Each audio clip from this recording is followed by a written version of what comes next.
Coming up today on YOLO Texas. We're selling 50 years of hospitality, camaraderie, Cuero history of Turkeyfest, and so we're just glad to have y'all here. It's very relaxed, it's a family atmosphere, being able to shine a light on Texas country and all of these fabulous artists.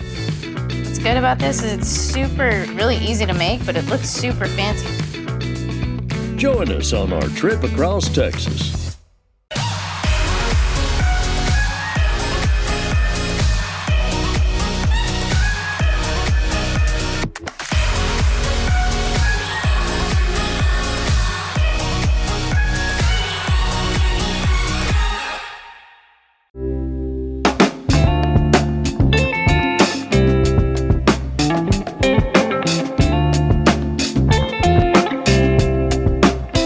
Friendship and hospitality and family, and so it's so much more than that 3-minute turkey race.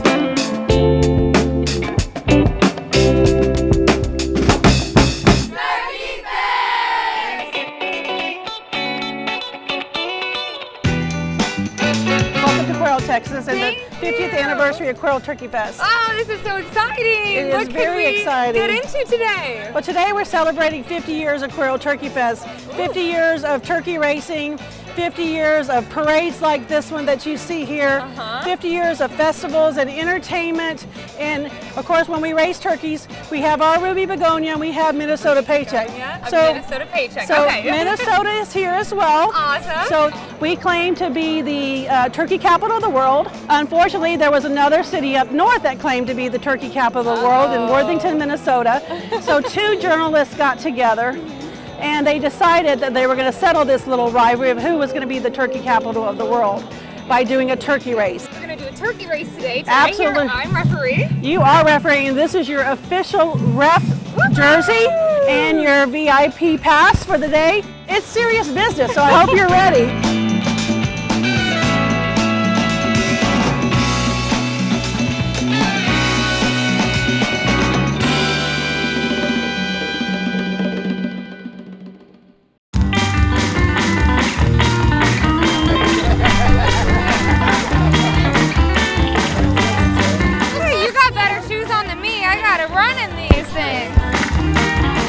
Turkey wins the race, how about that?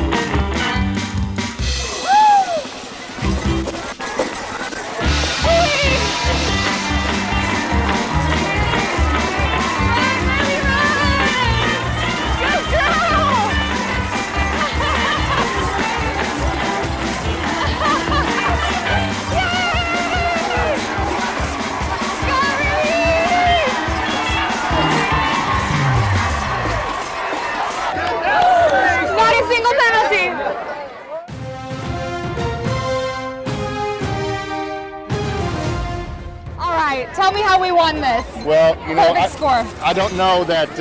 I think Paycheck tried to give Ruby a kiss or something, and Ruby wouldn't have anything to do with it. So he got on out of town and came up to the finish line first. All right, that was a tough loss out there. Tell me what's going through the mind of the team right now. Well, you know, in professional turkey racing, anything can happen. And our bird just loves Cuero so much, wants to go visit with the crowd, and we finally got him back out on the road, and then he started running well, but just such a social bird. And, you know, they treat us so nice down here, he just wants to be friendly. There you have it. It's an intense race today, and none other than the hometown of Cuero took away the win at Turkeyfest 50-year anniversary.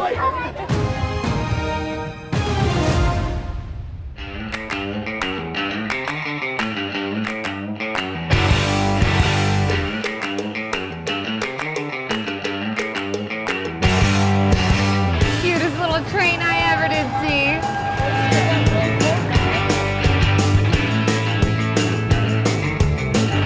Notice all the girls wave and all the boys don't. This might be my favorite float, the princess float.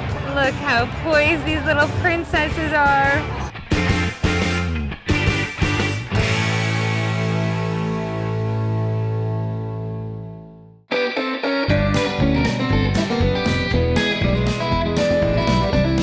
Turkeyfest itself started, as you know, 50 years ago. Yep. And that was at the end of the turkey trots. They would drive the turkeys down the streets, and the railhead was out here at the park. And so the turkeys would start here and then go downtown. Oh, wow. And people came from Much miles. longer than our race today. Oh, yes. Oh, yes. Yeah. Definitely.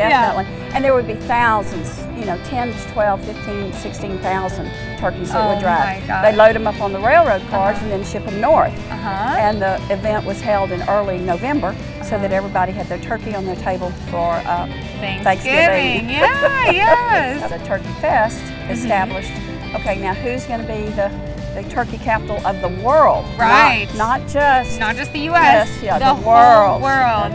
And Worthington challenged us. Yep. And so they found a turkey named Paycheck, because nothing goes faster than a paycheck. Right. And then we had Ruby Begonia. Yeah. And she's done extremely well. How poetic that the hometown wins the 50th anniversary. How about that? Yeah, we want her back next year for a three-peat.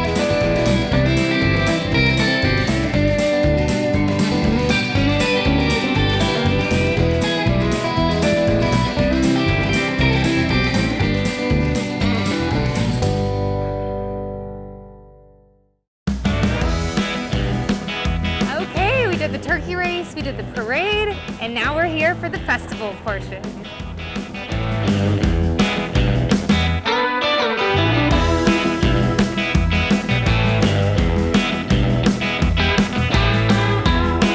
We're about to ride this bull, and let's see how long I last. Does that work there? That'll work. Woo! Yep, strap it in real good. All right. Yep, got it.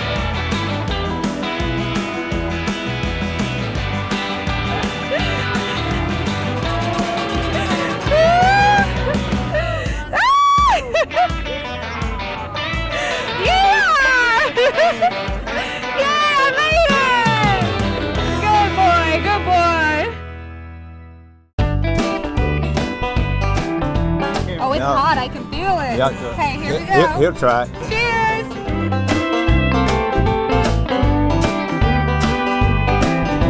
Tell me about your barbecue. What do we have here? We got barbecue beef brisket. We started this morning at 5 o'clock. Some of us didn't get here at 5. Okay. Here we go. Right from Cuero, Texas.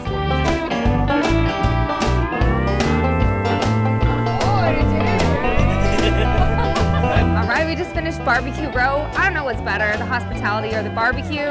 This place is amazing.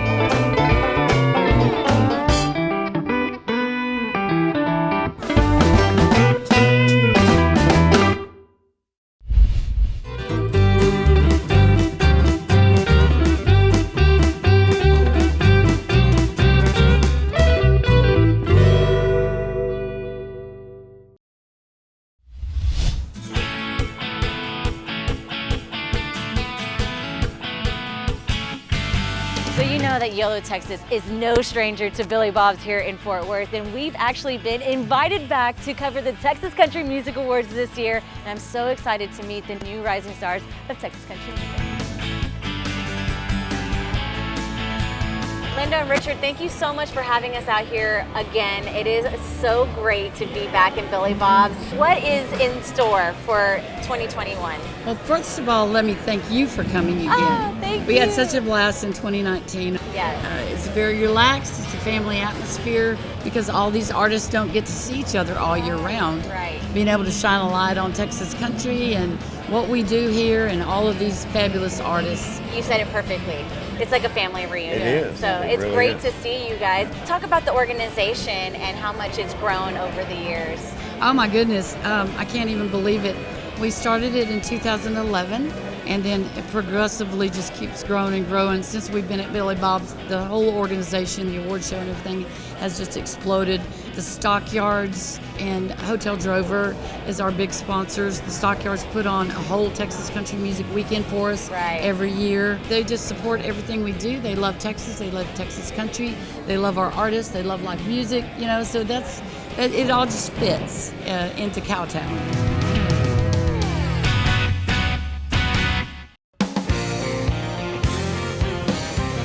We are here at the Texas Country Music Awards, and you kicked off the event last night, and we heard that you put on a pretty epic show, so tell us how that went. That was awesome. So they asked me if I wanted to perform full band here today or do the Stockyards, and that's a party in my opinion. That, you know, this is great, but it's, you know, it's a little more serious, a little more formal. Right. I was like, I'm all for Stockyards Saturday night, you know, high energy. Well, I am so glad that we get to be sitting right next to you, Holly Tucker. You are one of our favorite artists that we've met really through the show. Yeah. I feel like we're girlfriends. We are. I mean, we were just talking about shopping. I know. Yeah. So, what have you been up to lately? You know, it's just been a whirlwind of a year. I've been writing a lot. I'm definitely ready to release some new music in 2022. Well, we were just talking off camera how you're giving Zach over here a hard time. And I think that's what makes the Texas Country Music Awards and the association so great is it's that family vibe. It's a family vibe, and we're all family. We're all in this together. We're trying to do the same thing. We're educating the folks of Texas who may not know Texas country music. So how would you describe that? Well, first of all, the people who don't know, that's so sad. It's so sad. I feel so sorry for them. That is why we are here. It is actually a big reason why we do the Texas Country Music Awards, because it takes it to a bigger platform and it lets people know who don't know. Because the origin of Texas country, most of it didn't come through putting out a record and airplay, which is the traditional way that people spread news of their music. It grew through live shows, and it became so big that they finally said, we need to put that on the radio. Yeah. They did their own thing. They didn't sign with a label, and so it's great that they're getting recognition now.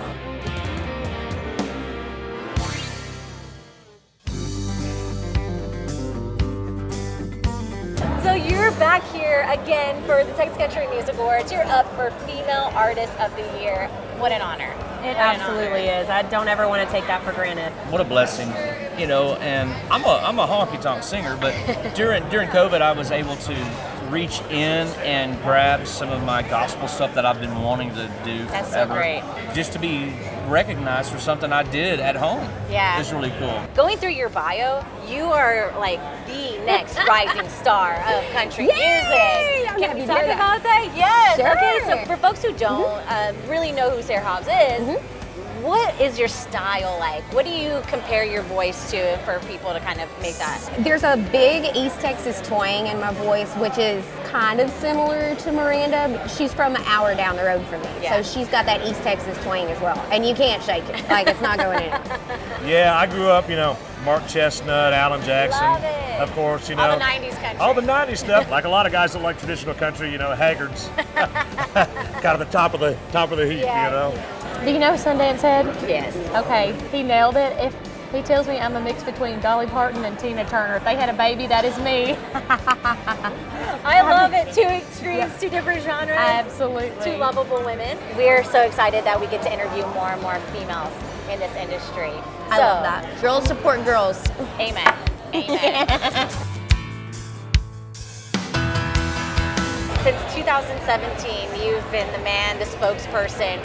What do you love about this organization that makes you keep on coming back for more? First off, Linda. I mean, she's a sweetheart and she's good at this. This was a vision of hers, and so without her, none of this would be happening. But also, from the standpoint of promoting not just Texas country music, but also Christian music, and I think a lot of that has to do with our spirit. That's another thing about this genre, is the artists are incredibly accessible. You can actually sit down, you can talk to them after a show. Most of them will tell you how they wrote a song. That's what I love about it. And that's one thing that's so great about it. Hi, my name is Brandon Ryder, and you're watching YOLO Texas.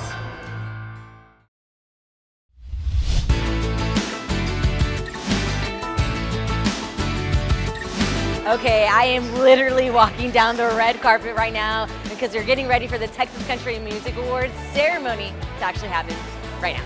Tonight, we've got 26 awards given out to musicians, songwriters, some of the top in the industry, and we're going to just have a blast.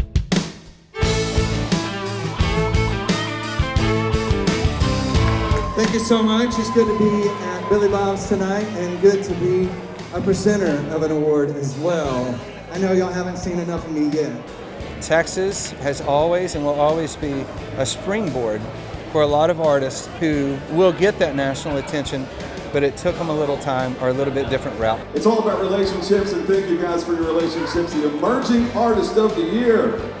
These performers have been grinding it out night after night, probably in a 15-passenger van. I'm gonna give them that old 2-4. Go on, full that about all boys on it full. Got the girls out. Emerging Artist finalists are Cody Hibbard, Clay Hollis, Tristan Mraz, Zach Neal, and Gracie York.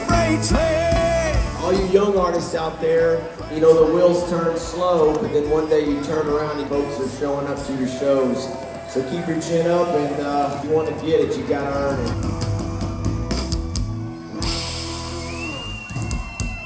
Thank y'all. TCMA Horizon Artist Award, ladies and gentlemen, the great, the one and the only, Mr. Walt Wilkins. I'm not stand out and win.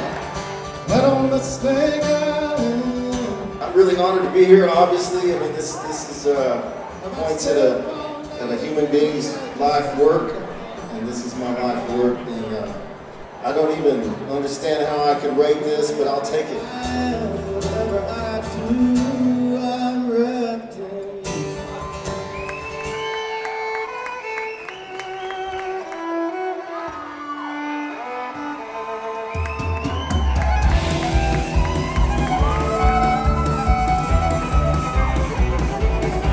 And the winner is Morgan Ashley. Jason Allen. For the already know, Scotty Alexander. Thank you guys so much. I love Texas music. It's my heart. So you guys give yourself a round of applause for supporting Texas music. I'm beyond words. Thank you. Such an honor. Love you guys. TCMA, thank you so much. God bless.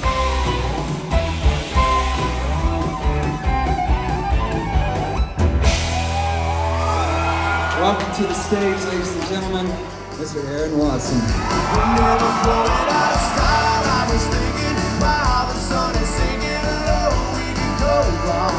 People have always asked me why I always stayed in Texas, and I was like, well, you dance with the ones that brought you.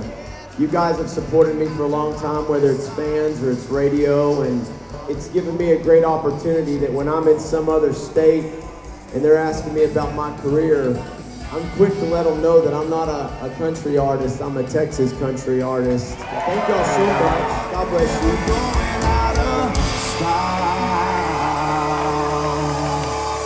Y'all give this lady a big old round of applause right here, y'all. Come on. Texas Country Music Association Award.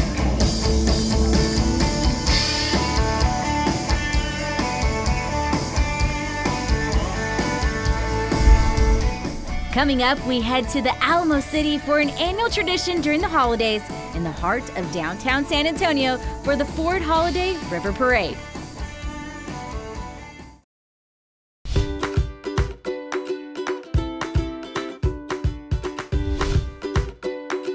This is a good 3 pounds tenderloin.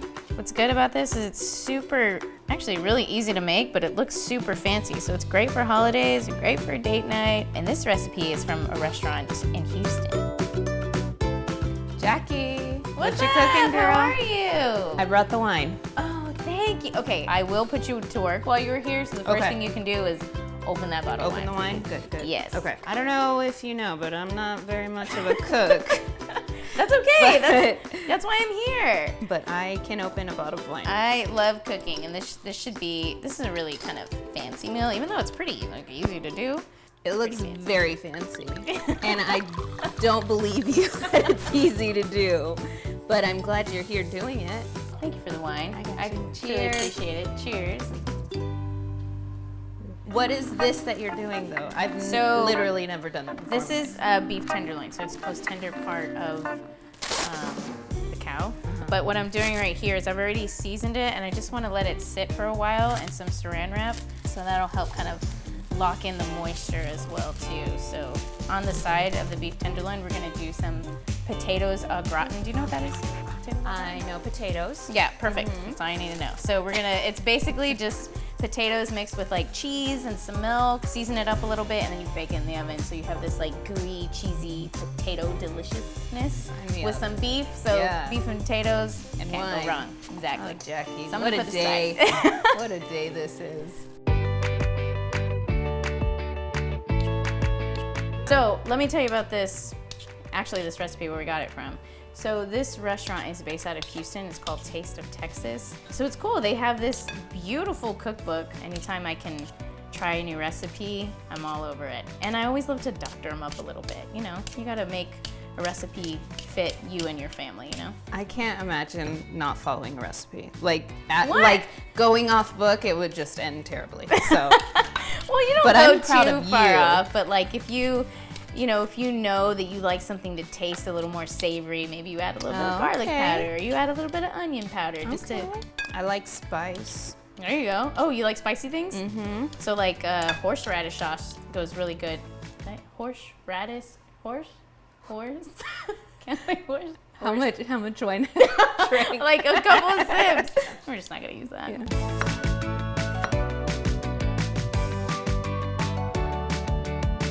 Yes, Listen, chef. I just want to say I'm not a chef, but I love cooking. I've watched, my parents and my grandparents over the years, so it's fun. This is stress relieving to me. This is a lot of fun. It sounds good to me. It sounds like you know what you're talking about.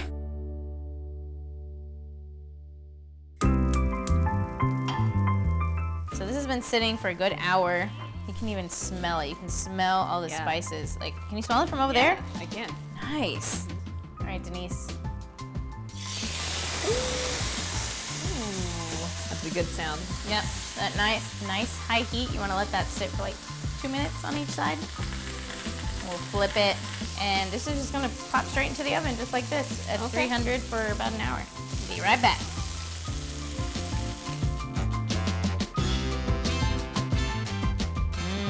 That looks really good. Oh, It smells really good. All right, This cool. can be our cheat day. For sure. That or we're just gonna have to run a lot tomorrow.